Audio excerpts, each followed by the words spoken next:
Hola, ¿qué tal compañeros? Mi nombre es Abel Pacheco.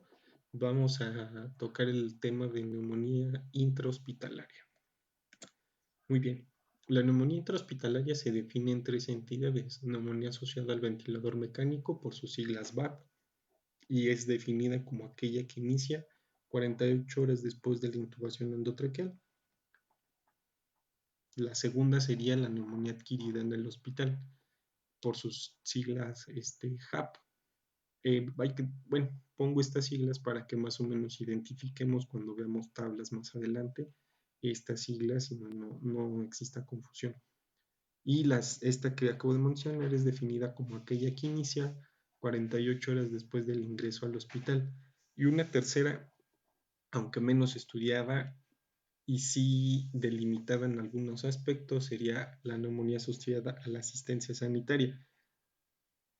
Vamos a tocar como tal las dos primeras mencionadas, que sería la asociada al ventilador mecánico y la adquirida en el hospital, ya que esta neumonía asociada a la asistencia sanitaria tiene mucha relación con la neumonía adquirida en la comunidad, y de hecho las manifestaciones clínicas son similares y los agentes también, aunque todas y comparten cierto análisis en cuanto a el riesgo de tener esta neumonía causado por microorganismos multiresistentes a drogas, que ahorita vamos a ver cuáles serían esos criterios para clasificarlo como que tienen riesgo o no. Muy bien, la neumonía adquirida en el hospital tiene una incidencia que varía de 50 a 20 casos por cada 1000 ingresos hospitalarios.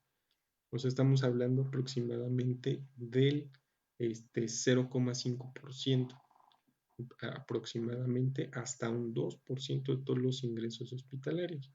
El prototipo de estos pacientes son los pacientes con EBC, que son los que tienen muchas características que ahorita voy a mencionar, que se asocian al mecanismo fisiopatológico por el cual se produce esta neumonía.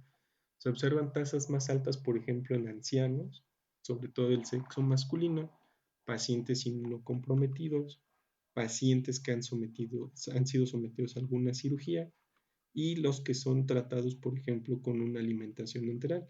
Hemos visto en la sala de urgencias pacientes que por algún motivo necesitan una sonda nasogástrica u orogástrica, y esto es un factor predisponente para adquirir esta neumonía. Y ahorita vamos a ver el mecanismo por el cual sucede.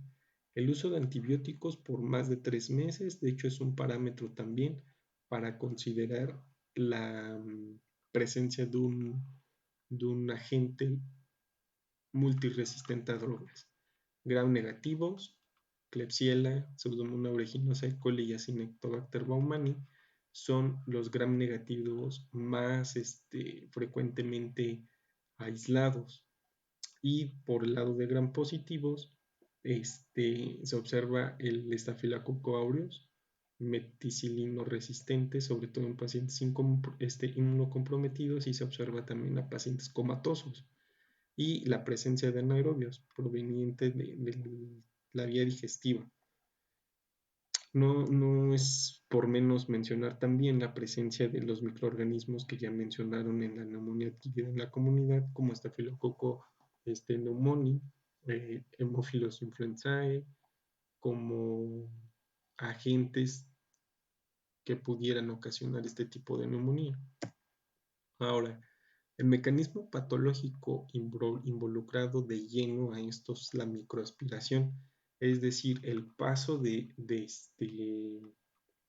contenido gástrico de secreciones nasofaringeas hacia lo que sería la laringe, siguiendo la faringe y llegando a lo que serían las vías aéreas inferiores. La microaspiración puede estar dada por varios mecanismos, y generalmente son muy asociados al paciente prototipo que les mencionaba, el paciente con EBC.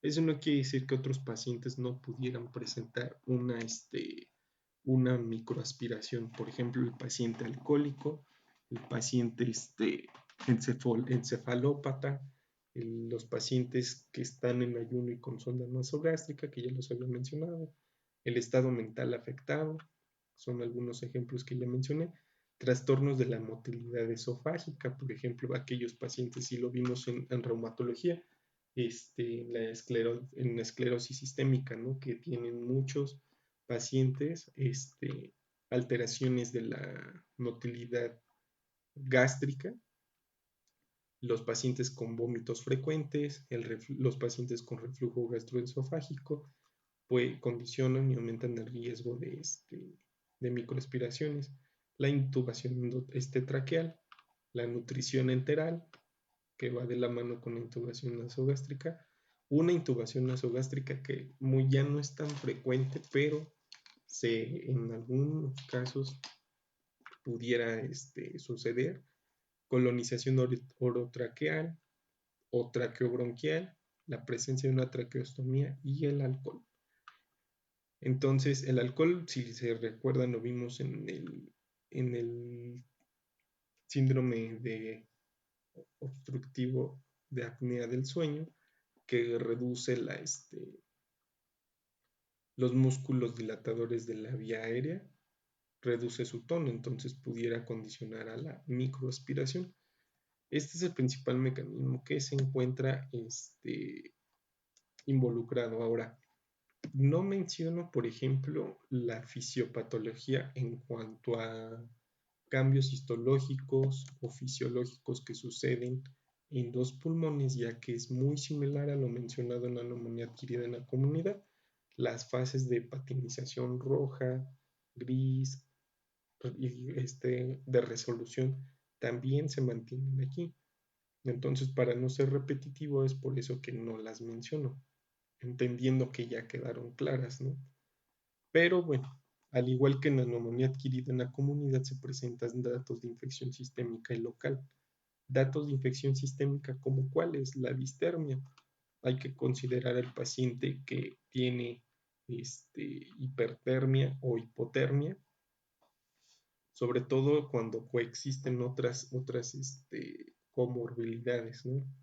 Mencionaba ayer la doctora, por ejemplo, el hecho de tener, por ejemplo, sepsis, aunque la fiebre es como un sinónimo en la mayoría de la gente de infección, hay que considerar también hipotermia como una entidad que no es normal y que pudiera sugerir infección. La presencia de taquipnea, taquicardia, empeoramiento de la saturación periférica de oxígeno, es decir, a ese paciente que a menudo se está reportando como que la saturación está bajando, hay un deterioro general de esos pacientes, o la mayor necesidad de ventilación minuto por el cual el mecanismo de administración de oxígeno que ustedes quieran. Estos son indicativos de que hay una presencia inflamatoria dentro de lo que serían los pulmones. El inicio o empeoramiento de la tos, disnea y taquipnea. Esto también son manifestaciones sistémicas y locales de lo que sería una infección del parénquima pulmonar. La presencia de estertores, los extremos entre leucocitosis mayor y menor a 10.000 y 4.000 respectivamente, reactantes de fase activa elevados. Ya los últimos artículos consultados mencionan la procalcitonina como aquel reactante que se eleva en presencia de infección y no de inflamación, como por ejemplo, bueno, también en inflamación, pero es más sensible a la presencia de un agente infeccioso. La aparición de secreción purulenta, que puede ir desde sus diferentes características, amarilla verdosa, incluso llegar hasta con restos hemáticos, la necesidad de aspiraciones continuas, tanto orales como traqueales. Y todo esto acompañado de un paciente que tiene alteraciones radiográficas de tórax, que son compatibles con una inflamación. Por ejemplo, aquí tenemos una consolidación en lo que sería pues prácticamente el lóbulo superior derecho, aunque pudiéramos ver por aquí ya en el lóbulo medio quizás un poquito ya de opacidad, signos de broncograma aéreo. Entonces, aunque no son específicos de una neumonía bacteriana, si se percataron en cuanto a la etiología, sí es como lo más común. Esto no quiere decir que el hecho de ver esto ya nos dé directamente el diagnóstico, no. Tenemos que considerar que hay casos atípicos en los que podemos tener a lo mejor un patrón reticular o un patrón em, micronodular, si ustedes quieren verlo así, que indique que en algunos artículos se asocian más infecciones virales o infecciones por hongos o una neumonía típica, por ejemplo, por micoplasma. Eso no quiere decir que esos patrones radiológicos sean exactamente iguales o sea, sean patognomónicos de una sola entidad nosológica. Ahora, nosotros también hay que pensar en que un síndrome pleuropulmonar, que es por ejemplo el de síndrome de condensación, puede superponerse a otros, es decir, puede tener un paciente dos síndromes o tres superpuestos y podría modificar la clínica, ¿no? En este paciente pues vamos a ver ruidos respiratorios disminuidos, no abatidos, pero sí disminuidos, la presencia de estertores, a la inspección vamos a ver disminución de los movimientos respiratorios, a la palpación vamos a tener una zona mate, el frémito vocal va a estar aumentado por la presencia de secreciones, va a haber disminución de los ruidos respiratorios, ya lo mencioné, y podríamos ver estertores subcrepitantes o crepitantes también en lo que sería a la auscultación. Y por ejemplo, aquí vemos una proyección lateral en donde vemos que pareciera que la consolidación es más posterior con respecto más posterior en esta toma, ¿no? Ahora, generalmente, bueno, al menos la bibliografía decía que en estos pacientes en los que hay una neumonía adquirida en el hospital, lo ideal es tomar el cultivo de expectoración. No lo quise meter aquí porque esto lo voy a abordar más profundamente en cuanto veamos la neumonía asociada al ventilador porque es más explícita. Hay más, hay muchas cosas que son similares, por eso es que no se está abordando aquí, pero lo voy a mencionar cuando lleguemos a ese punto. El tratamiento que se recomienda a estos pacientes, si observan, dice aquí antibiótico o antibiótico-terapia utilizada en adultos mayores de 18 años con una neumonía adquirida en el hospital. El antibiótico de primera elección cuando no hay signos o síntomas de severidad o no hay factores de riesgo para tener microorganismos multiresistentes. Se utiliza la amoxicilina con ácido clavulánico en 500 sobre 105 miligramos 3 veces al día por 5 días y luego revisar.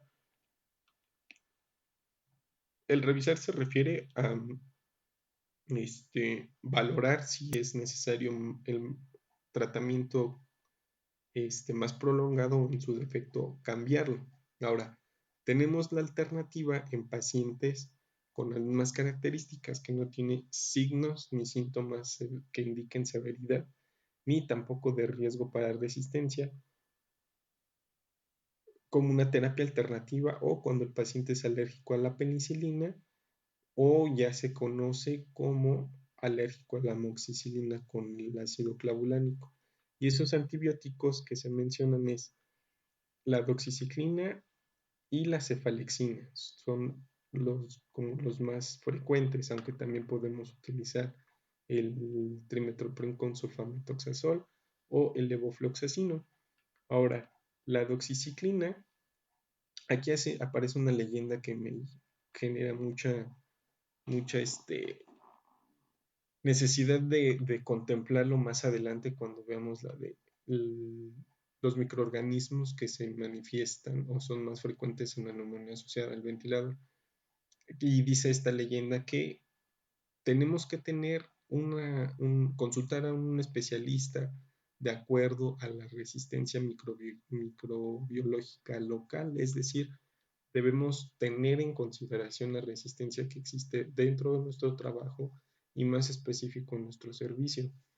Y bueno, eso considerando el tratamiento empírico que pudiéramos utilizar sería la doxiciclina, 200 miligramos en el primer día, y luego 100 miligramos una vez al día por 4 días. Y en el quinto día del de este tratamiento, verificar o revisar a ese paciente. La cefalexina, 500 miligramos 3 veces al día. Podíamos utilizar 1 o a 1.5 gramos 3 o 4 veces al día por 5 días sin revisar. Y el levofloxacino podemos utilizar 500 miligramos una vez o 2 veces al día por 5 días. Y el uso del levofloxacino intravenoso también debemos de considerarlo con un especialista. Ahora tenemos fármacos de elección cuando hay signos y síntomas de severidad, por ejemplo, signos o síntomas de sepsis o alto riesgo de tener una infección por un agente multiresistente. Y la leyenda nos dice, revisar los antibióticos a las 48 horas y considerar la modificación del antibiótico y a completar 5 de 3 días de tratamiento por vía oral. Es decir, a las 48 horas deberíamos de verificar, algunos dicen que entre 48 a 72 horas, verificar el tratamiento o la respuesta terapéutica y podríamos modificar en 48 horas si es que se inició un tratamiento intravenoso que se complete con un tratamiento vía oral. Ahora, la misma leyenda, ¿no? Antibióticos basados en la microbiología y resistencia que se encuentra localmente.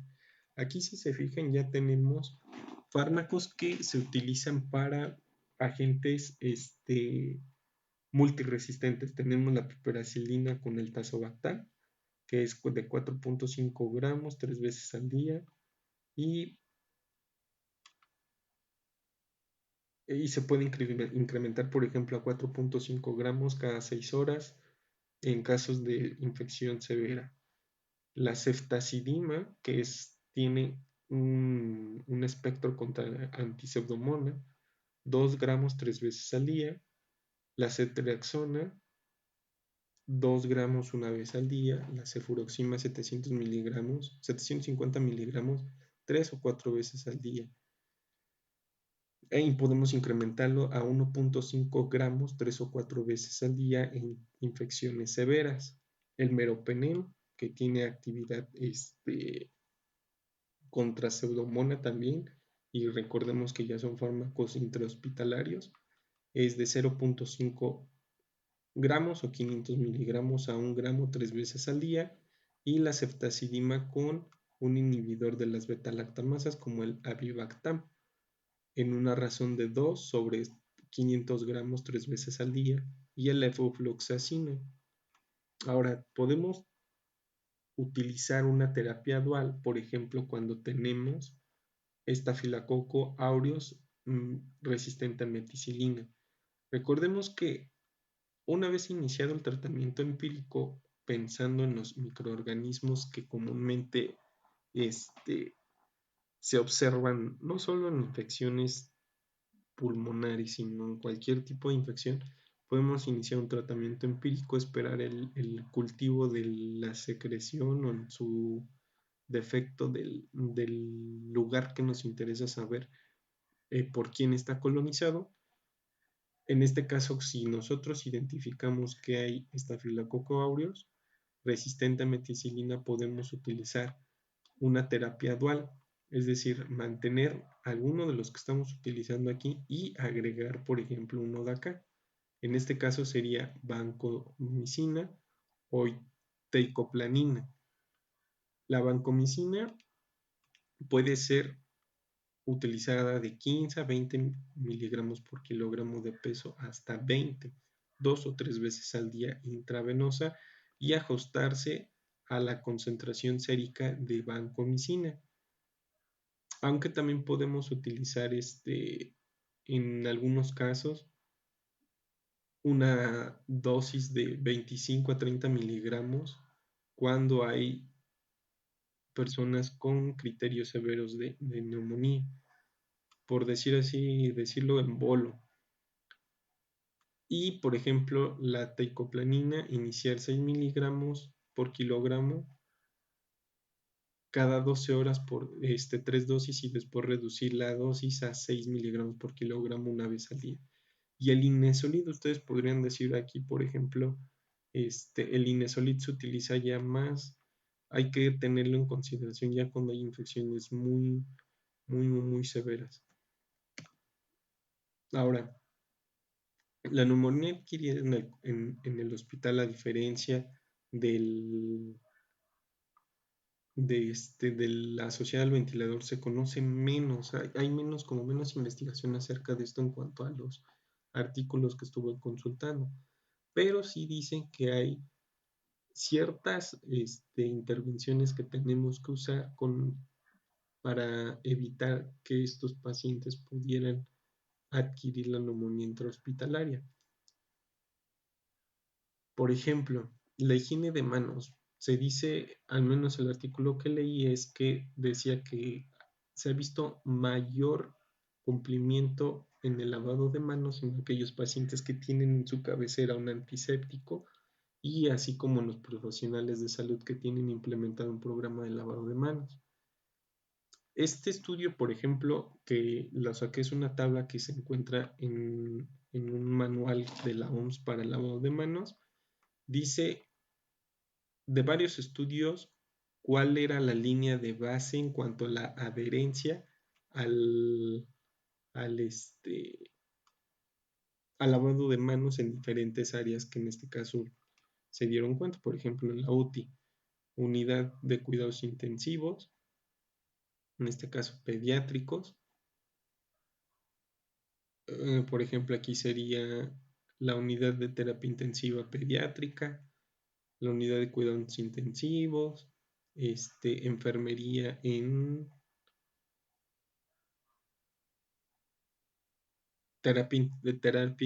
cuidados intensivos neonatales. Si se fijan, había un apego al lavado de manos, pues sí, considerablemente bajo, ¿no? Y se supone que estas referencias analizan las intervenciones que en su momento detectaron que era necesario implementar y evaluar un antes y un después de las intervenciones que se utilizaron. Por ejemplo, aquí el, el, la retroalimentación en cuanto al desempeño del lavado de manos pasó de un 63 a un 92%.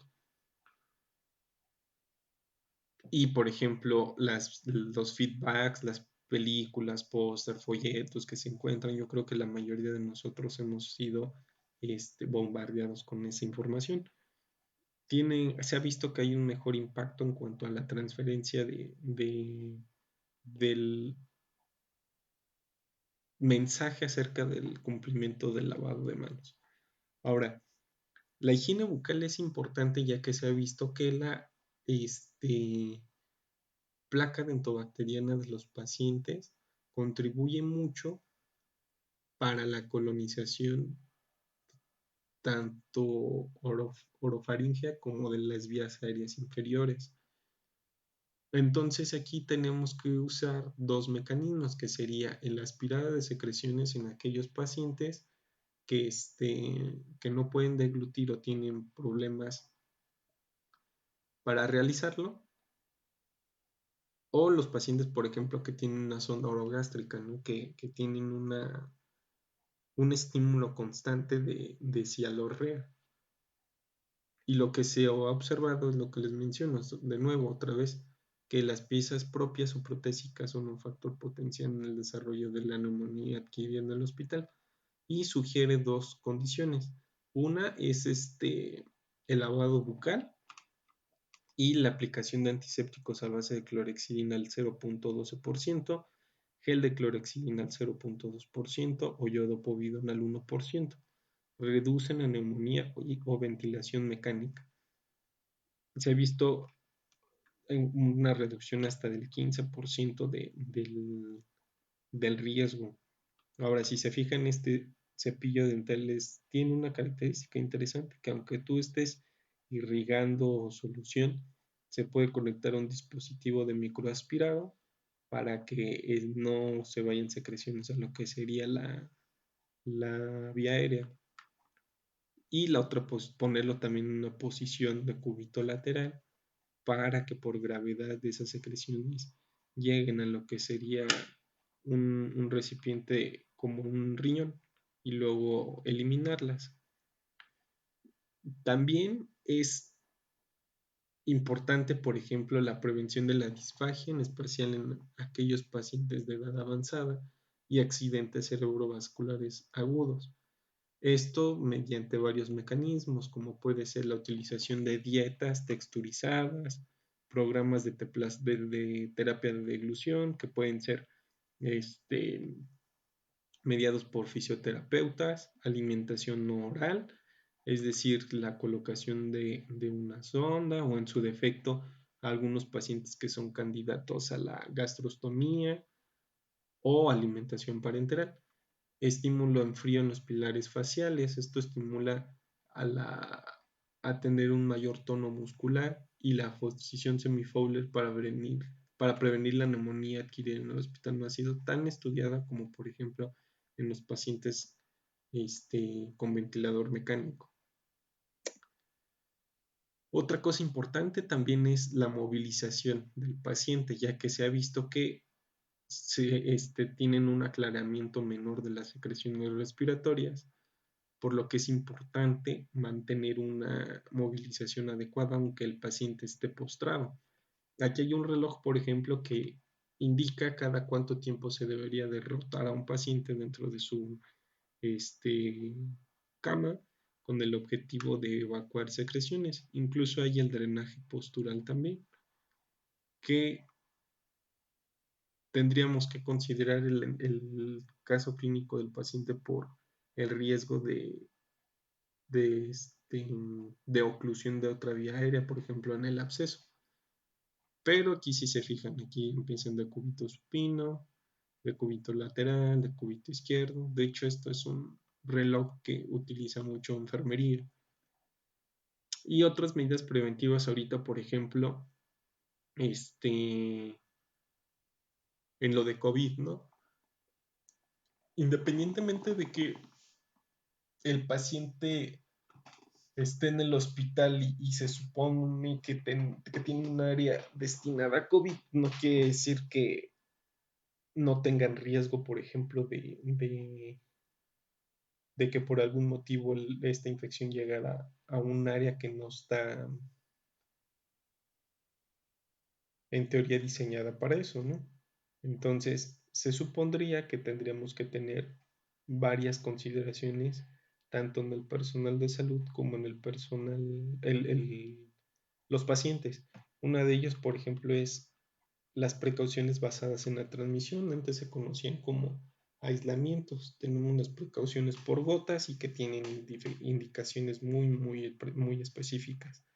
Indicaciones por precauciones basadas en la transmisión por contacto, vía aérea, las precauciones estándar o universales y también la aplicación de la vacuna para influenza en los profesionales de la salud. También es importante, por ejemplo, el uso de antibióticos y antiácidos. Estuve leyendo en varios artículos que los antiácidos condicionan a la aparición de bacterias que comúnmente serían degradadas en el ambiente ácido del estómago. Entonces, tener mucha este,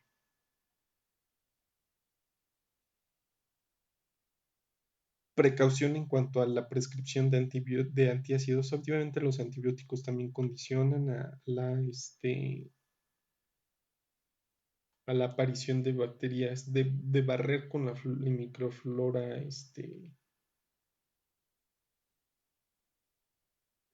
residente. Bueno, entonces la neumonía, no sé si hasta aquí, la neumonía asociada a ventilador mecánico. Hay que considerar primero que la ventilación mecánica este, es una estrategia médica o un avance médico que ha salvado sin duda alguna muchas vidas. Pero tenemos aquí, por ejemplo, varias indicaciones, ¿no? En varios estudios, el último fue en 2010, en donde las indicaciones para la intubación o el inicio de la ventilación mecánica. Los que predominan, por ejemplo, son las causas postoperatorias, los pacientes comatosos, que están involucrados dentro de lo neurológico, son de las causas más frecuentes. Tendríamos en tercer lugar, por ejemplo, la neumonía. Neumonía y viene muy pegado sepsis, ¿no? Que son irían indicaciones para el uso del ventilador mecánico. Ahora, esta medida de utilización es más frecuente en hombres con respecto a las mujeres y generalmente quienes más usan este tipo de ventiladores la quinta y sexta década de la vida, quizás sería por la asociación a comorbilidades. Ahora, tenemos varios vías de acceso hacia la vía respiratoria. Lo más común y frecuente sería la vía orofaringea, en donde tendremos aquí un diagrama que muestra cómo el laringoscopio permite la visualización de la epiglotis para introducir el tubo o la cánula endotraqueal. Y la otra es la traqueostomía, que puede ser utilizada en un inicio por una vía aérea difícil, de difícil acceso, o en su defecto como complemento del tratamiento en un paciente que ya estuvo mucho tiempo con una ventilación mecánica.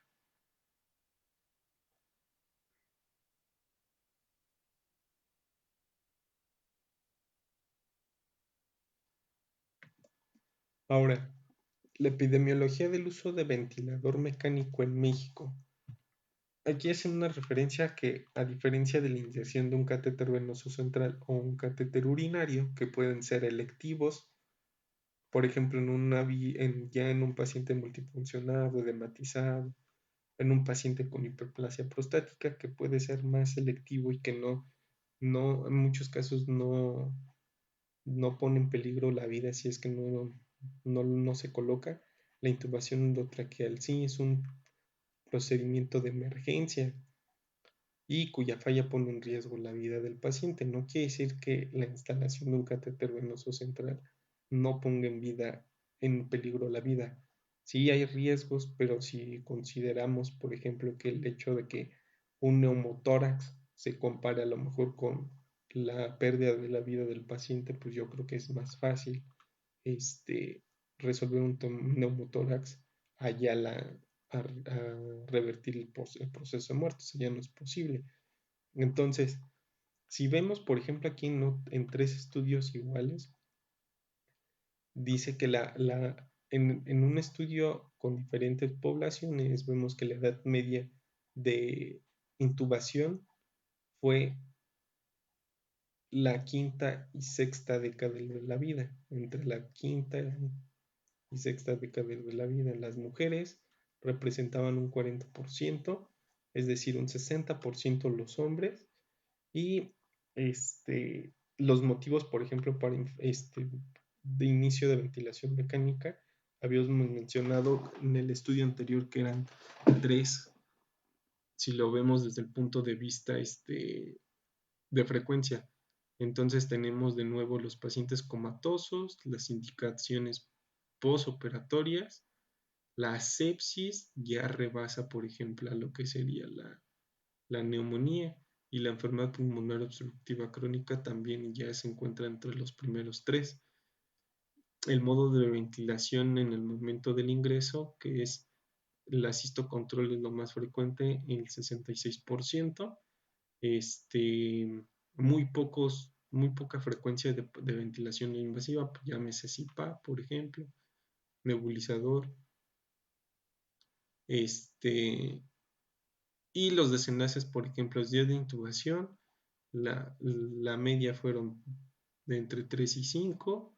Los días de estancia de cuidados intensivos fue de 3 a 8 días en el último, porque ya se está alargando la frecuencia de días en unidad de cuidados intensivos. La mortalidad en unidad de cuidados intensivos es una mortalidad atribuible al 20%. Ahorita vamos a ver que la mortalidad pues sí tiene una variación un poquito amplia dependiendo del contexto en el que se analice. Y la mortalidad atribuible al ventilador mecánico es de un 30%. Eso es una mortalidad alta. Ahora, la neumonía asociada al ventilador mecánico se define, como lo mencioné en un inicio, que aparece 48 horas posteriores a la intubación o traqueostomía. Es más frecuente en la UCI y es responsable del 50% de la prescripción médica de antibióticos en esta área. La intubación incrementa hasta 21 veces el riesgo de neumonía asociada a ventilador y se clasifica como precoz y tardía. Precoz, cuando sucede en los primeros 7 días post-intubación o traqueostomía, y tardía cuando sucede después de los 7 días. Esto tiene importancia por dos cosas: el tratamiento empírico que se puede utilizar para estas entidades y el tratamiento que se necesita para estas otras. Y la vía de adquisición. Estos, si se fijan, pues son agentes que se encuentran en la neumonía adquirida en la comunidad, en la neumonía asociada al intrahospitalaria, y, y esta ya se asocia más, por ejemplo, a el ambiente hospitalario. Y ahorita vamos a ver en dónde son los reservorios para que entiendamos más adelante las medidas preventivas. Entonces, de entrada, por ejemplo, podemos anticipar el tratamiento aquí. Pudiéramos utilizar amoxicilina, una cefalosporina como tratamientos únicos. Y aquí ya podemos anticipar, por ejemplo, la necesidad de utilizar dobles esquemas contra pseudomonas, fármacos antipseudomonas, fármacos contra áureos, por ejemplo, que ya no vamos a tener respuesta a la amoxicilina, vamos a utilizar ya otros fármacos como Banco, Linezolid, que ya tendrían un espectro amplio contra este microorganismo. Ahora, la epidemiología de la neumonía asociada al ventilador varía dependiendo de la población estudiada, que puede ir de 5 casos por cada 1000 días ventilador en pacientes pediátricos hasta 16 por cada 1000 días en pacientes de alto riesgo como ancianos, inmunocomprometidos, pacientes con EBC, con otro tipo de riesgo, ¿no? Y que en teoría pues podrían estar más deteriorados, y las comorbilidades que los acompañan. Ahora, vimos, por ejemplo, en el estudio de la epidemiología de la ventilación mecánica, en el que decía cuál era la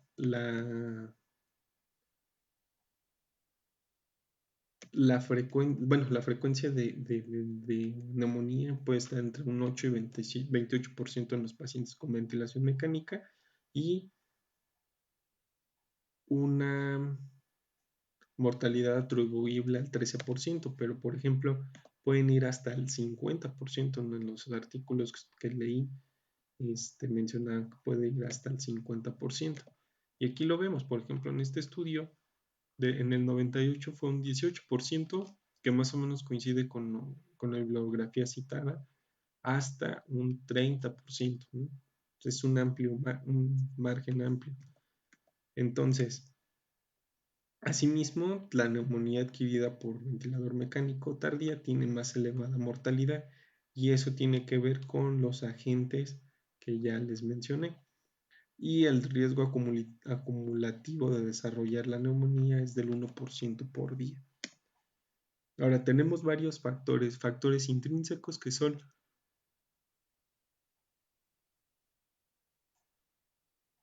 atribuibles al paciente y los extrínsecos a lo que rodea al paciente.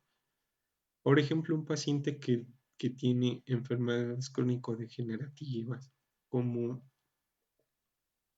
diabetes mellitus, hipertensión arterial, EPOC, pacientes sometidos a diálisis, el tabaco, el alcohol, el estado comatoso, la sinusitis por la presencia de organismos multiresistentes y por las características a veces de estas secreciones que son muy purulentas, el traumatismo craneoencefálico.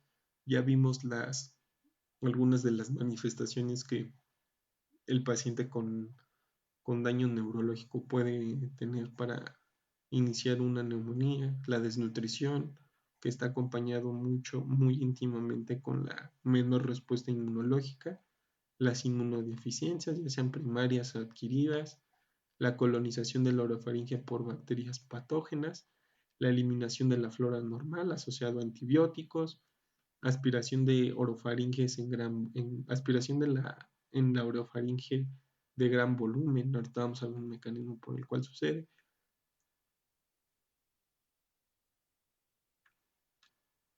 Reflujo gastroesofágico y proliferación bacteriana excesiva en el estómago.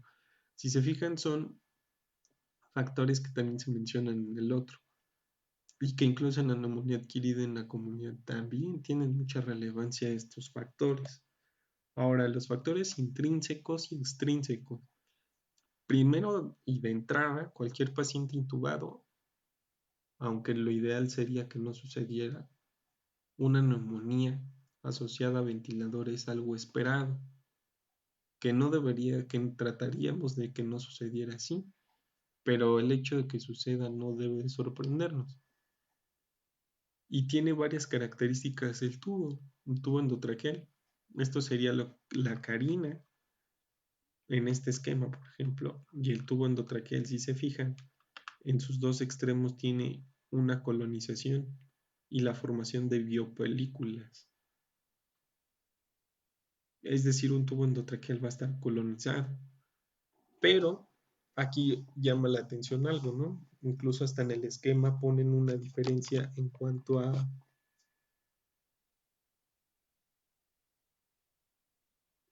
la morfología de las bacterias que están de un lado y de otro. Aquí, por ejemplo, tenemos colonización del tubo orotraqueal por bacterias que se encuentran en las vías aéreas superiores. Llámese del nariz, boca, placa dentobacteriana, pueden estar aquí, y los microorganismos que de alguna manera llegaron aquí, generalmente a través del tubo en el momento de la aspiración de secreciones. Ahorita vamos a ver una de las técnicas que potencialmente contaminan, y el mecanismo de migración que sucede con esos microorganismos que van a ir avanzando en la vía aérea. Tenemos varias condiciones también, por ejemplo, equipo respiratorio contaminado, mal esterilizado, mal empacado, o que por algún motivo en urgencias, en mi caso me ha tocado ver que se les cae, por ejemplo, la hoja del laringoscopio y la utilizan aún así por la necesidad de realizar en ese momento el procedimiento. Ahora, de entrada, varios mecanismos del paciente pues están inhibidos, ¿no? Como el reflejo de tos y el reflejo de deglución, por lo que el aclaramiento de secreciones voluntarias pues no va a poder realizarse. La presencia de aerosoles contaminados, ahorita el COVID que se transmite por aerosol, o por un estornudo de parte de nosotros, al no usar cubrebocas, la hospitalización prolongada, el tratamiento con corticosteroides, sedantes o neoplásicos, también favorecen la aparición de esta neumonía, transfusiones, la sonda nasogástrica u orogástrica, microorganismos provenientes de otros pacientes, una infección cruzada y la microaspiración alrededor de la sonda orotraqueal. Aquí, por ejemplo, tiene mucho que ver este globo, que es el neumotaponamiento, que tiene pues esas dos funciones, ¿no? Primero, el flujo de aire que entra por la cánula, que se vaya directamente a lo que serían las vías aéreas inferiores. Si este neumotaponamiento no existiera, habría un escape, entonces el volumen tidal, si mal no me equivoco así se denomina, no sería el completo, entonces no se estaría ventilando adecuadamente ese paciente por la fuga de aire. Y la segunda, la segunda función que tiene esto es evitar el paso de secreciones que pudieran venir de las vías aéreas superiores hacia acá. Entonces una presión adecuada, porque también tiene ciertos límites, favorece estas dos medidas de seguridad, si lo queremos llamar así.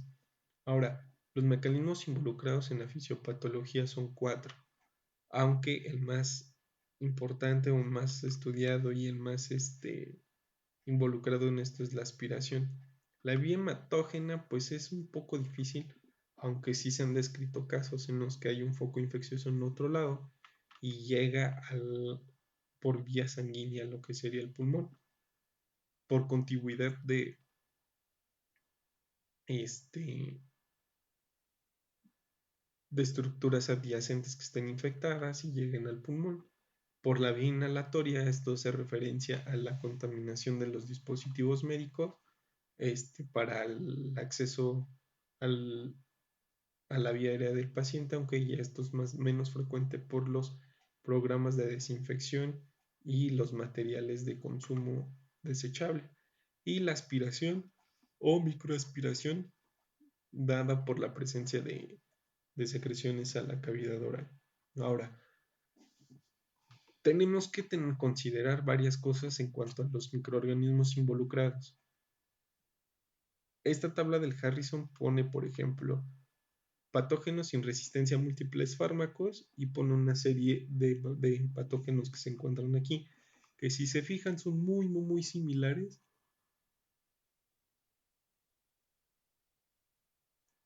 a la neumonía adquirida en la comunidad.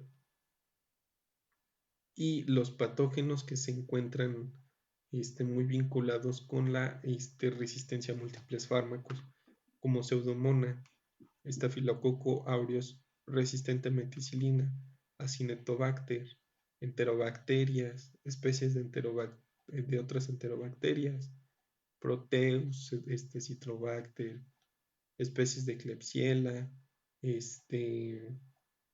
algunas cepas que son productoras de beta-lactamasas, Legionella, especies de Aspergillus, son hongos. Y a mí me llama la atención, por ejemplo, los reservorios, ¿no? El Staph aureus, influenza, y Staphylococcus pneumoniae, pues son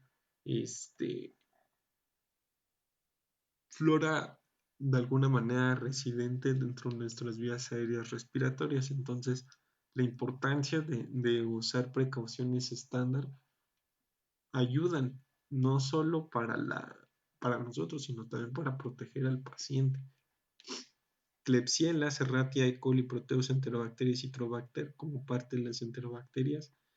¿Qué quiere decir? Que por algún motivo prácticamente las heces fecales llegaron al paciente. Y no es tan difícil de pensarlo, ¿no? ¿Cómo es el mecanismo? Un lavado inadecuado de manos, una desinfección de la unidad del paciente inadecuada por parte del personal de intendencia, una omisión del lavado de manos. Eso es muy frecuente.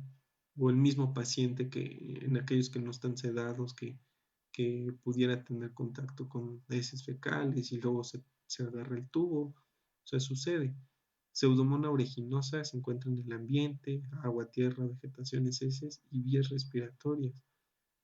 El agua, por ejemplo, de los grifos, este, Acinetobacter, por ejemplo, coloniza o se ha visto que puede crecer en soluciones desinfectantes. Esto representa un problema porque imaginemos que nos lavamos con un jabón o nos desinfectamos las manos con algo contaminado, pues básicamente estamos bañando nuestras manos con esta bacteria.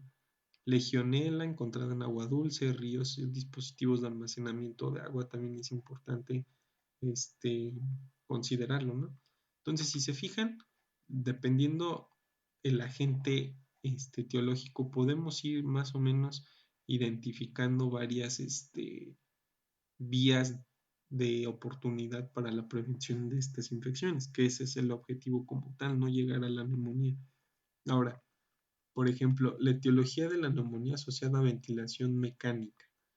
En este estudio también se dieron cuenta, por ejemplo, que había estafilococo aureus resistente a oxacilina y estafilococo aureus sensible.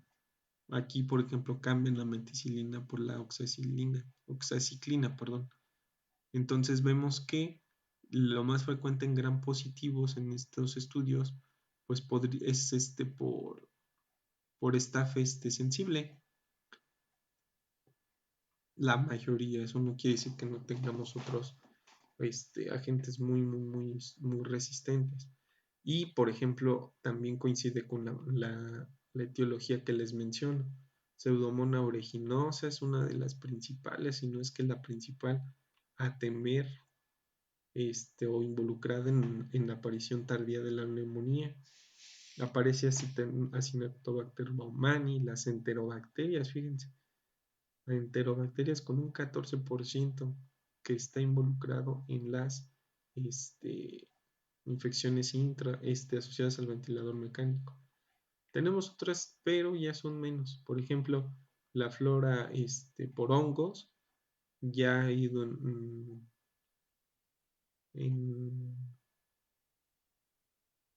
es menor. No quiere decir que no suceda así, pero es menor la frecuencia. O sea, antes de pensar, por ejemplo, en un hongo, tendremos que pensar en pseudomonas. Esto no quiere decir que lo obviemos, ¿no? Ahora, las manifestaciones clínicas de estos pacientes, al igual que, que lo, que lo mencionado en un inicio, son datos de infección sistémica y de infección local, datos de distermia, taquipnea, taquicardia, empeoramiento de la oxigenación, saturación periférica de oxígeno, la necesidad de mayor ventilación minuto. Aquí sí aplica, por ejemplo, el volumen minuto que se ventila al paciente, inicio, empeoramiento de tos, disnea y taquipnea, la presencia de estertores, leucocitosis, leucopenia, también los extremos, como ya lo había mencionado, una fracción de oxígeno mayor del 20% sostenido por 2 días. Básicamente la necesidad de mayor concentración de oxígeno que el paciente solicite. Incremento de la PIP. La PIP es una presión que se encuentra al final de la expiración. Entonces, un aumento de la PIP pues nos está hablando de que hay algo que está impidiendo que la PIP, esa presión se mantenga estable, que puede ser ocasionado por una infección. Y también hay que contemplar que todo esto debe de aparecer en un paciente con alteraciones radiográficas de tórax compatible o con aparición de nueva opacidad. Lo mismo que les mencionaba en un inicio, el síndrome pleuropulmonar de condensación es el más frecuente, sin obviar otros tipos de síndromes. atelectasia, derrame pleural, que pueden estar involucrados en la, en una misma neumonía. Entonces, aquí vemos las áreas de condensación, ¿no? Sin el broncograma aéreo, por ejemplo, aquí hay una neumonía en su lóbulo superior derecho, aquí en un lóbulo inferior derecho, perdón. Entonces, es como que el más frecuente. Lo mismo, no hay que olvidar que tenemos dos síndromes pleuropulmonares que pudieran estar muy superpuestos y que hay que tener en consideración la clínica, que nosotros evaluemos a ese paciente para nosotros ir identificando los síndromes y las posibles manifestaciones del paciente. Ahora, ¿cómo nosotros definimos una neumonía adquirida o asociada en el ventilador o que comúnmente sucede en la UCI? Asumiendo que todos los pacientes o la mayoría de los pacientes que tienen un ventilador mecánico requieren una terapia intensiva. Aunque ayer dio la doctora en un punto interesante, ¿no? Que es la, la disminución de las pocas camas que tenemos en un hospital para terapia intensiva.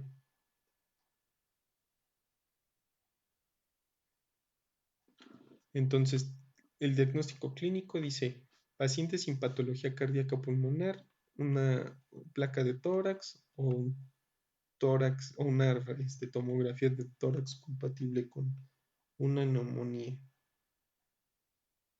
Y en un paciente con cardiopatía cardiópata tenemos que tener una placa de tórax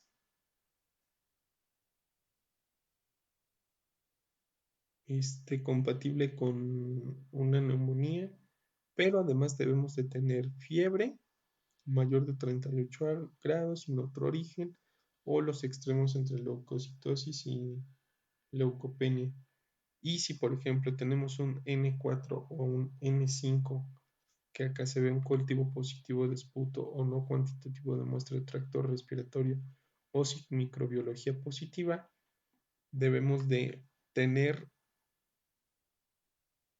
tanto la placa o las dos radiografías más la fiebre, leucopenia o leucocitosis, más una de estas, y que estarían indicando la presencia de la neumonía.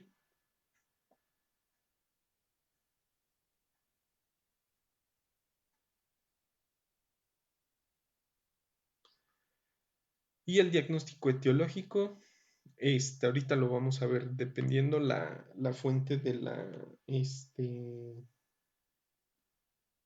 la obtención de la muestra, es como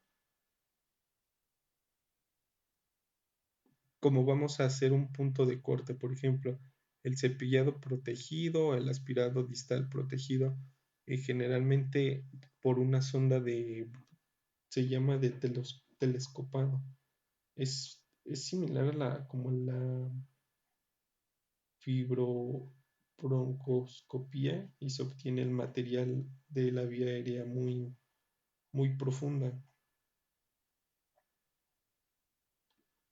Y que en teoría a mayor profundidad, mayor esterilidad de las secreciones que se encuentran ahí. Entonces, ahorita lo vamos a analizar bien, pero de entrada, por ejemplo, a un aspirado distal con 1000 unidades formadoras de colonia ya podemos dar un resultado positivo, pero un aspirado endotraqueal común se necesitan más, bueno, al menos 10 a la 6. En otra bibliografía leí que era de 10 a la 5 secreción, unidades formadoras de colonia para considerarlo como positivo. Y hay que considerar también, aunque como les mencionaba, la frecuencia de las infecciones, pues es bacteriano, pero hay que considerar también el hecho de tener agentes no tan comunes, por ejemplo, como Legionella, Aspergillus, Mycobacteria, Mycoplasma, Pneumocystis jirovecii, que comúnmente no estaríamos viendo, ¿no? Entonces, cuando tenemos la clínica y no tenemos un resultado satisfactorio, pues pudiéramos estar pensando en otra entidad microbiológica que estamos pasando por alto y que pudiera tratarse de otra entidad que sería no tan común o no esperada. Y obviamente pues necesitaríamos la utilización de otros mecanismos de detección específicos contra lo que en su momento estaríamos sospechando.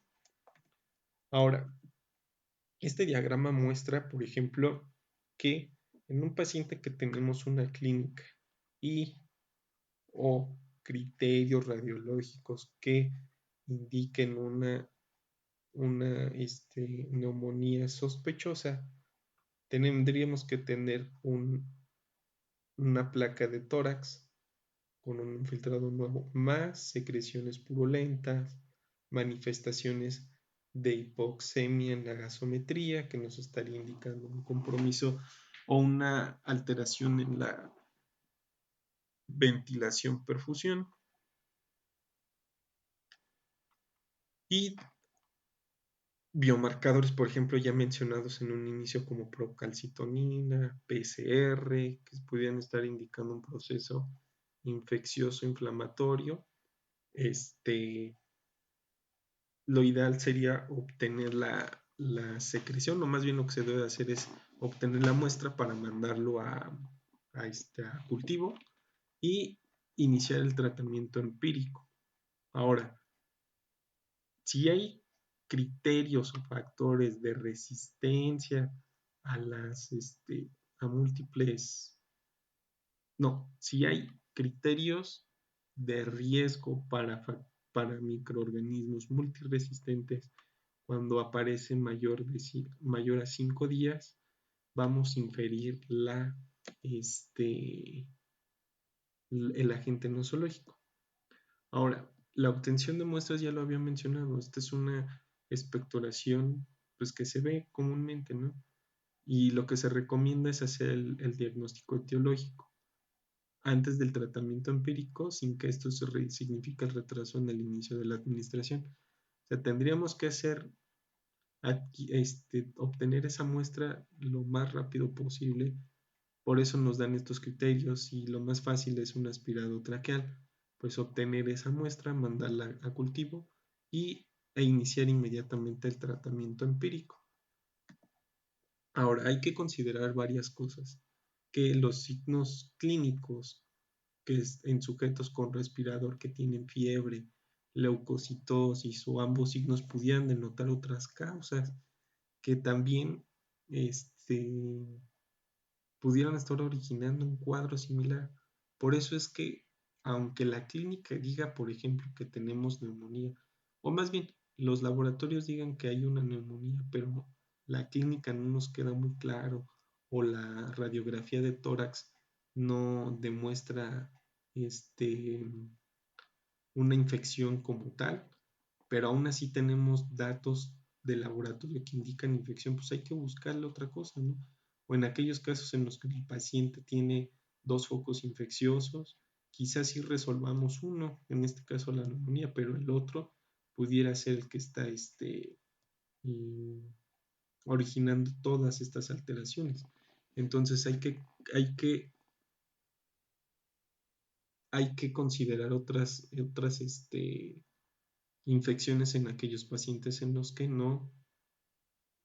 que ya se descartó de plano una infección, como lo sería negatividad de la placa de tórax, un cultivo negativo o la desaparición de los signos clínicos. Ahora, el tratamiento gira en tres esferas, que sería el soporte cardiorrespiratorio adecuado. O sea, indudablemente el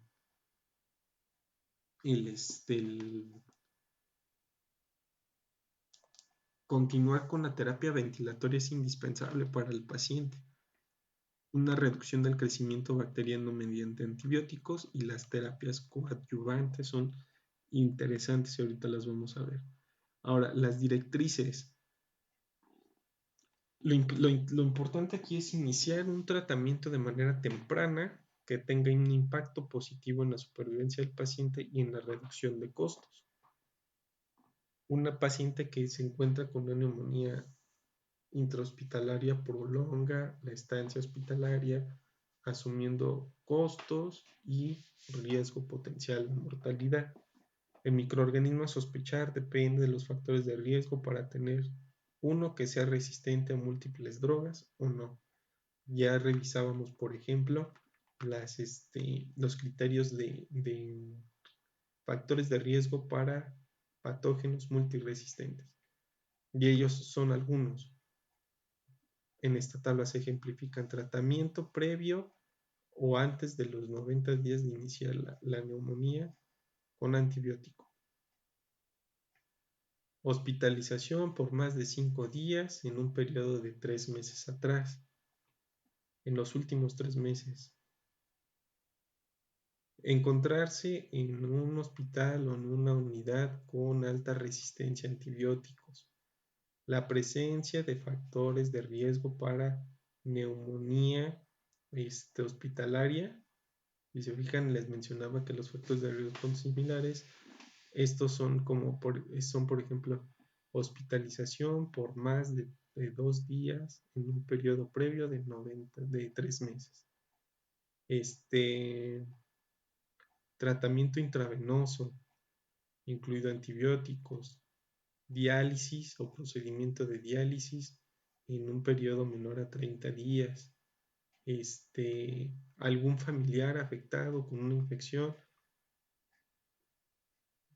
multiresistente, inmunosupresores o que estén en tratamiento con inmunosupresores y algunos factores específicos para bacterias multiresistentes es la estancia prolongada en la UCI, terapia con corticosteroides, tratamiento previo antibiótico o alguna alteración estructural en la vía aérea.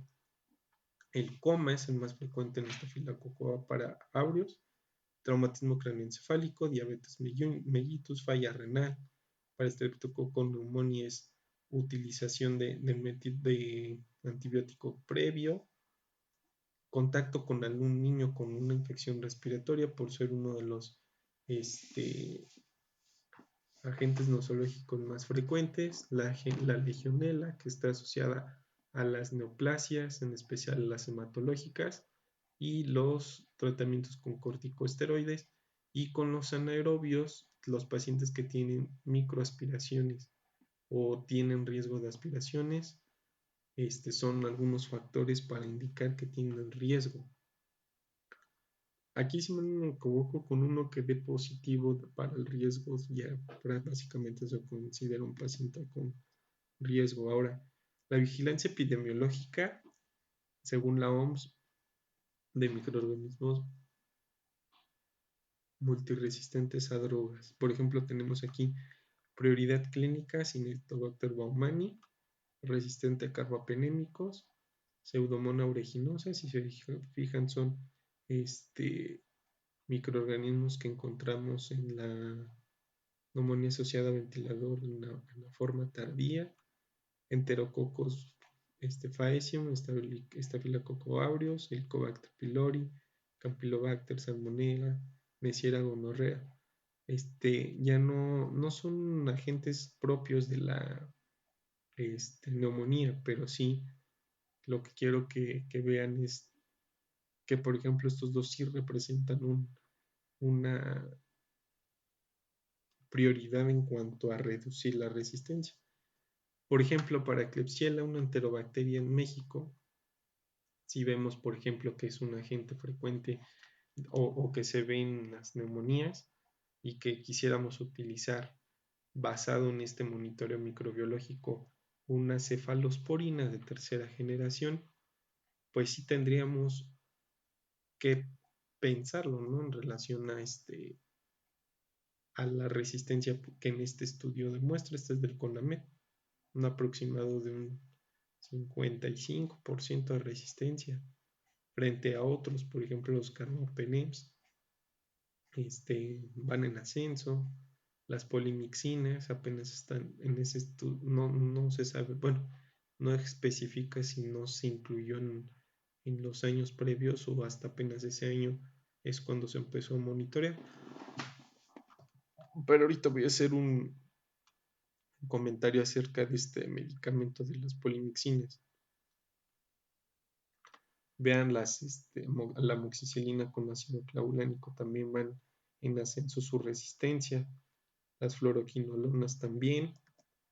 Pseudomonas aeruginosa, por ejemplo, en este año crítico, pues prácticamente por encima del 50% de las pseudomonas eran multiresistentes. Ahorita, si lo analizamos al 2015, sigue habiendo una resistencia a carbapenémicos, que son fármacos que de alguna manera se deberían de reservar hasta el último o de los últimos para el tratamiento del paciente con una infección grave, sobre todo por el espectro para Pseudomonas. Fíjense, Acinetobacter baumannii prácticamente en este estudio es resistente casi a todo. Entonces imagínense vernos ante un paciente con una infección así. Es de muy mal pronóstico, sobre todo para que compromete la vida del paciente. Ahora, estos 10 puntos pues ya son algo viejos si los quieren ver así del 2003, pero pues sí menciona varias cosas interesantes, ¿no? Por ejemplo, que el antibiótico debe ser administrado inmediatamente.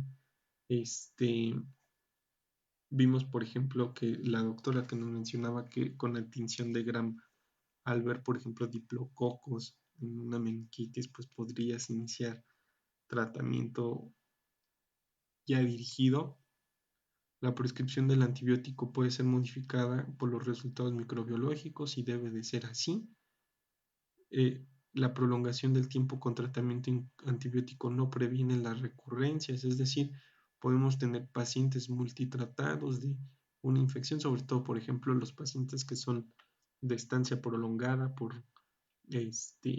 que salen de una infección, se vuelven a infectar, salen de una infección, se vuelven a infectar. Los pacientes con enfermedad pulmonar crónica o con una semana de intubación deben de recibir una combinación de antibióticos debido al riesgo por Pseudomonas aeruginosa.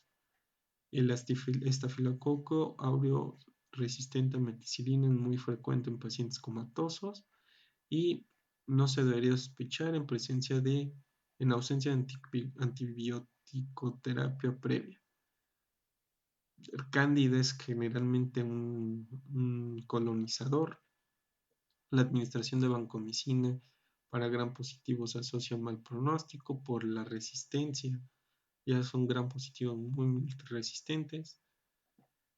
Y la elección debe de ser basada en una exposición previa, por ejemplo, si ya vimos que con una cefalosporina de resistencia tú le vuelves a dar cefalosporina, pues no tendría sentido. Y las guías de tratamiento deben de ser actualizadas. Ahora, si se fijan, aquí tenemos la neumonía precoz y la tardía y los tratamientos antibióticos que se deberían de dar como parte de un tratamiento empírico hasta antes de tener el cultivo. Mencionábamos hace rato, por ejemplo, que para la neumonía asociada a la tensión teníamos varias opciones: ceftriaxona, levofloxacino, ampicilina. En el otro mencionaban con ácido clavulánico, aquí es con sulbactam, y en algunos casos el ertapenem. Aquí es importante porque aunque estos microorganismos se asocien más a un inicio tardío, no quiere decir que no puedan aparecer aquí. Entonces va a depender mucho de la valoración clínica. Ahora, los pacientes con riesgo de tener microorganismos resistentes a drogas deberían de utilizar un régimen terapéutico de un beta-lactámico con actividad antiseudomónica como la ceftazidima o cefepime o piperacilina con tazobactam. Y además agregar un aminoglucósido, ya sea gentamicina o amicacina. O en su defecto combinar el beta-lactámico con ciprofloxacino o levo, que tendrían una actividad contra antiseudomona. O el otro esquema que podemos utilizar es combinar ciprofloxacino con un fármaco activo contra gram positivas como lo sería el linezolid o vancomicina. Aquí, por ejemplo, voy a regresar un poquito decíamos que si hay criterios de severidad criterios de riesgo para tener un microorganismo multiresistente, tendríamos que ver las siguientes tablas y se las voy a enseñar. Dice, en esta tabla, nos dice que la aparición de neumonía intrahospitalaria y neumonía asociada a ventilación de aparición temprana que no tiene riesgo para un microorganismo multiresistente independientemente de la etapa de gravedad. Lo mencionábamos, utilizar ceftriaxona o levofloxacino basado en los agentes nosológicos involucrados. Y aquí lo vemos de nuevo. Ceftriaxona como moxifloxacino o ciprofloxacino a una terapia, a una monoterapia. Ahora, si tenemos una neumonía de inicio tardío, con criterios para tener un organismo multiresistente a drogas, que son microorganismos de este lado que pueden ser por ejemplo, Klebsiella pero multiresistente o Serratia multiresistente, tendríamos que utilizar un esquema combinado en especial para Pseudomonas, que sería una cefalosporina antiseudomónica, ceftazidima cefepime, o los carbapenémicos, o los betalactámicos con inhibidores de las betalactamasas, más un doble esquema de antiseudomona como cipro, levo o amicacina, o en su defecto linezolid. Lo que estuve viendo es, por ejemplo, que debemos de usar una terapia escalonada, considerando como el linezolid y vancomicina como los últimos fármacos a utilizar, ya que después de eso, si hay multiresistencia, pues va a ser muy difícil ya tener un fármaco activo contra esa bacteria. La duración generalmente es de 7 a 10 días, como una neumonía intrahospitalaria, cuando es precoz, ya que generalmente no son resistentes y estos se encuentran en la comunidad. Y para la neumonía de aparición tardía, lo ideal sería un tratamiento de 21 días, pero diversos estudios han acortado a ciclos de 14 días y es lo que se ha visto en terapias bimodales. Aquí tenemos otro cuadro que nos indica más o menos varias, prácticamente lo mismo, aunque aquí me gustaría agregar otra cosa, que sería tratamiento empírico y sus opciones para una neumonía asociada a ventilador, en el que se sospecha un microorganismo, por ejemplo, estafilococo aureus resistente a meticilina y con un doble esquema para antiseudomona. Tenemos, por ejemplo, que para el staph resistente podríamos utilizar un glucopéptido como la vancomicina o el linezolid. y una terapia contra antiseudomónica bimodal, ya lo habíamos visto, piperacilina con tazobactam o una cefalosporina. Aquí están utilizando agentes beta-lactámicos para darle a la pseudomonas, pero también si no queremos utilizar un beta-lactámico, ahí va a depender mucho del juicio clínico y de la resistencia local para que nosotros tomemos esa decisión de qué utilizar. Podemos optar también por la misma opción que ya habíamos visto, una fluoroquinolona más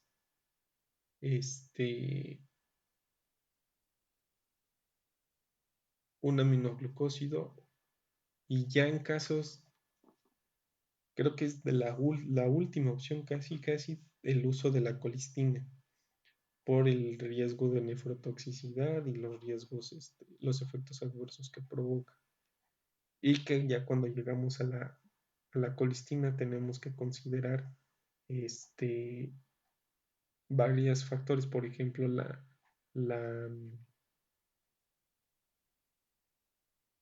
la aclaración de creatinina para ajustar la dosis de este antibiótico. Ahora, ¿a qué se debe el fracaso antimicrobiano? Pues pueden ser por varios factores. Los microorganismos, los antibióticos contra los microorganismos, por ejemplo, que tengamos una inadecuada combinación de antibióticos, unas dosis infraterapéuticas, resistencia a antibióticos, microorganismos en los cuales no se está cubriendo el espectro o una superinfección. Es un organismo prácticamente resistente a todo o que se estén superponiendo infecciones. Tener otras infecciones como sinusitis, sepsis abdominal, un absceso, empiema pleural, una empiema o una sepsis de origen urinario. Y las otras infecciones podría ser la telectasia, el tener EPOC, una hemorragia pulmonar, un embolismo pulmonar, una contusión, la prolongación del ventilador mecánico. Y eso, como se los comento, son pacientes que se van a estar infecte.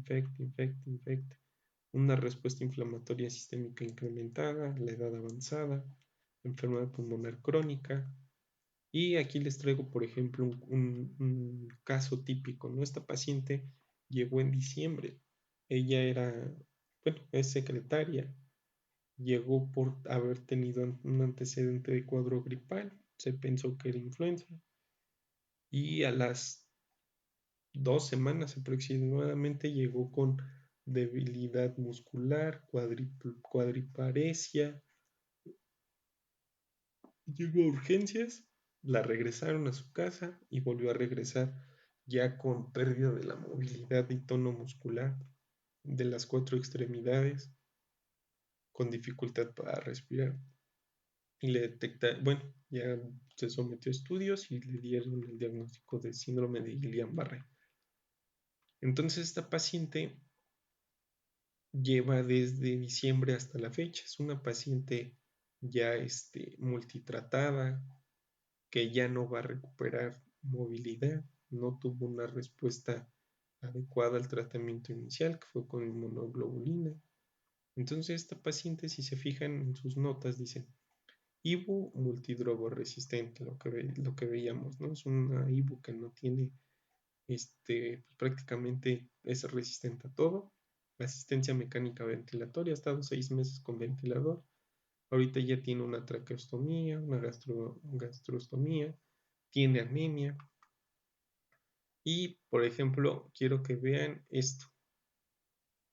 En conclusión, femenino a la sexta década de la vida con los diagnósticos ya comentados, con balance hídrico positivo, continúa manejo establecido en su día 7 de colistina e imipenem. Esta paciente tenía una infección, si mal no me equivoco, fue por pseudomona. Entonces, esta paciente ya era el último medicamento que le están dando porque es resistente prácticamente a todo. Esta es otra nota en la que vemos, por ejemplo, que además de la infección de vías urinarias, ya le agregan, por ejemplo, la neumonía nosocomial o intrahospitalaria, que en este caso tendría que ser asociada al ventilador porque tiene ventilador. Y el pronóstico es muy malo para la función y la vida y ya es candidata a cuidados paliativos. Pues ya prácticamente no hay mucho que hacer por ella, no hay recuperación absolutamente de nada y se está sobreinfecta y sobreinfecta y sobreinfecta. Bueno, ahora, la ROVI es la Red Hospitalaria de Vigilancia Epidemiológica. Dentro de muchas cosas que hace, se encarga del monitoreo microbiológico, del, de del sector salud. Se les notifican, por ejemplo, los casos de enfermedades de notificación obligada, si no me equivoco, así se denominan. Ahora, aquí quiero mostrarles dos videos.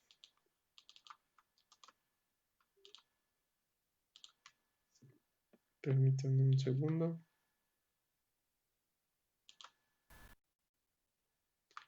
Se postularon estas medidas preventivas como parte de la prevención de la neumonía asociada al ventilador.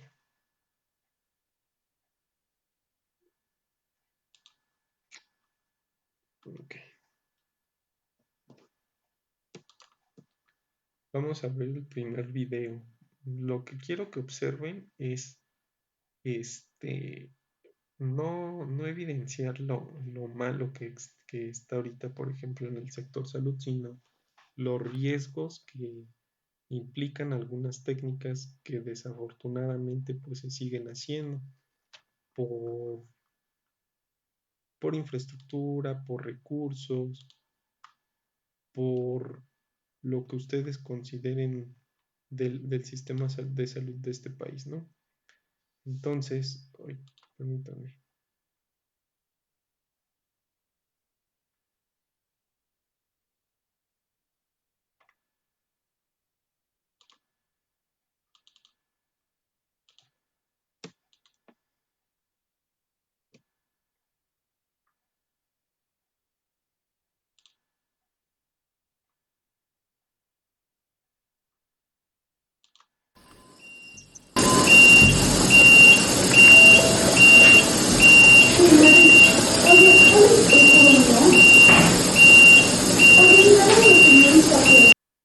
Voy a regresar un poco y quiero que...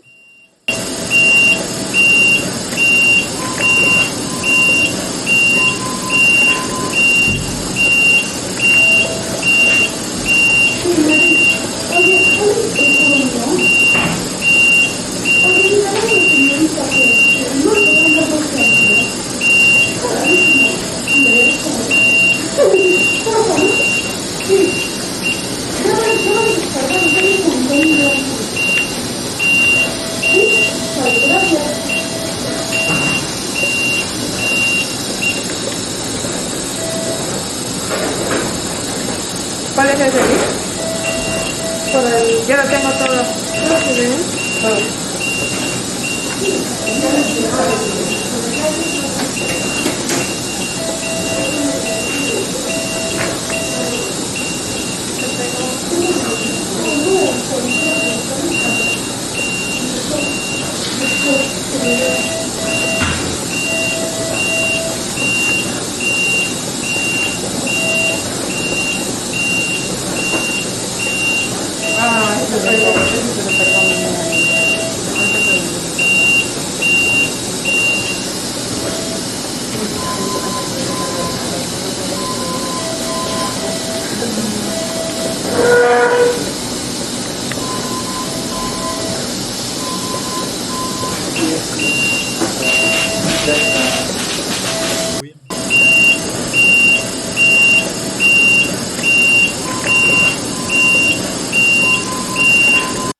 importantes para que quede bien la idea de qué es lo que se busca con los circuitos. Aquí tenemos una intubación en la que ahí se identifica aquí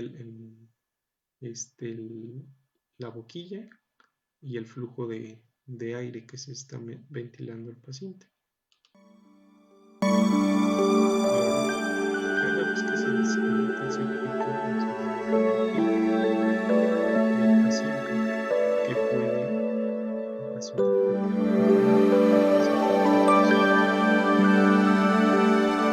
enfermedades infecciosas que agravan el pronóstico del paciente. Ahora, esta es la técnica abierta que estábamos viendo. Una zona que está comprimida, que se produce con todas las y el paciente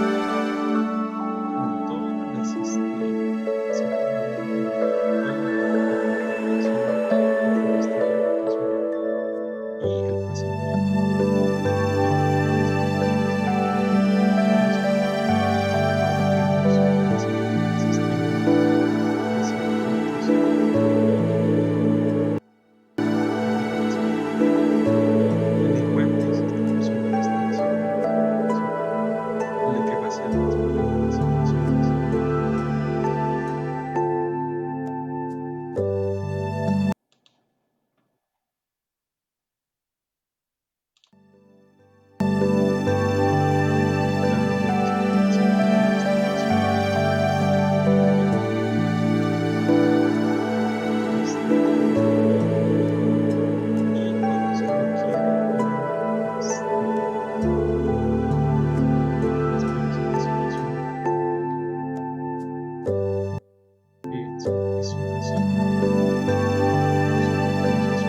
Que si se fijan tiene una especie como de bula.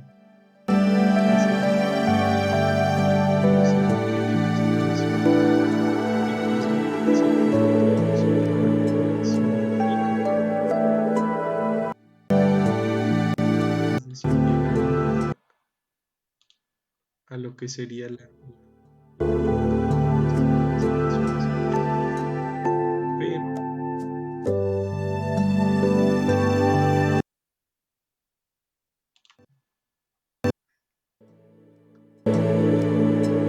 aquí se está conectando el tubo de aspiración, no sé si lo han visto, es un tubo de plástico que está unido a un frasco de vidrio. Comúnmente en todos los hospitales está, hay una válvula de aspiración. Esta persona guantes y con la bueno, se introduce el tubo.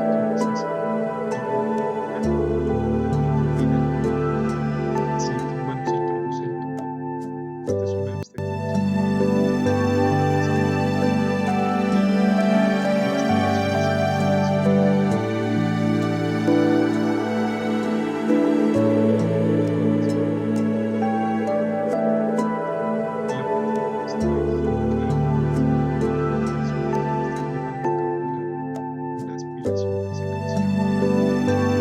contacto directo con la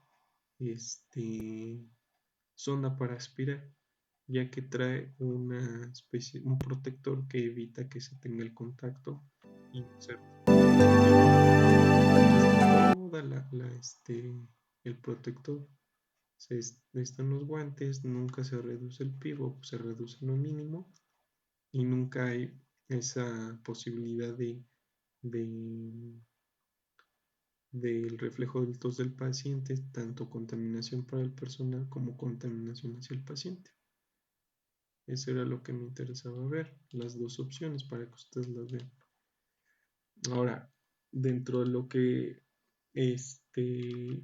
mencionábamos hace rato, el lavado de manos es indispensable para la prevención de infecciones. Los 5 momentos y la técnica creo que ya lo saben todos. Aquí sí está más estudiado que la cabecera en posición Fowler y semi-Fowler ayuda bastante. Insuflar el globo de la cánula entre 20 y 30 milímetros de agua para lograr un adecuado neumotaponamiento sin insuflar de más por la necrosis. Un tejido necrótico es una fuente o un medio de cultivo para el desarrollo de una infección. Y aquí se vería, por ejemplo, el principio, ¿no? el neumotaponamiento a una presión adecuada para evitar la necrosis de esta zona.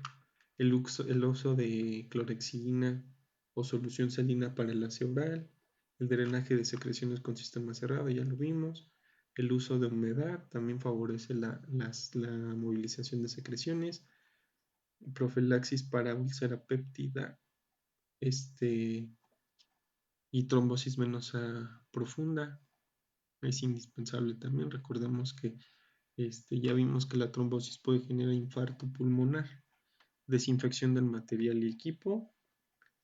No emplea la vía nasofaringea para intubar en la medida de lo posible. Intubación por el personal experimentado. Insumos necesarios. Alentar la ventilación mecánica no invasiva, es decir, en todo momento estar valorando la posibilidad de extubar a ese paciente junto con la disminución de la sedación. Recambio de los dispositivos de aspiración. Los dispositivos de aspiración de secreciones por técnica abierta se deberían de cambiar por turno. El circuito, si mal no me equivoco, se cambia cada 7 días junto con el sistema de aspiración de secreciones cerrado. Y ya en un artículo más nuevo que me envió la doctora mencionaban cánulas orotraqueales cubiertas de plata. Por ejemplo, un principio similar se utiliza en las infecciones en la colocación de sonda vesical de larga duración. Y eso sería todo. Muchas gracias.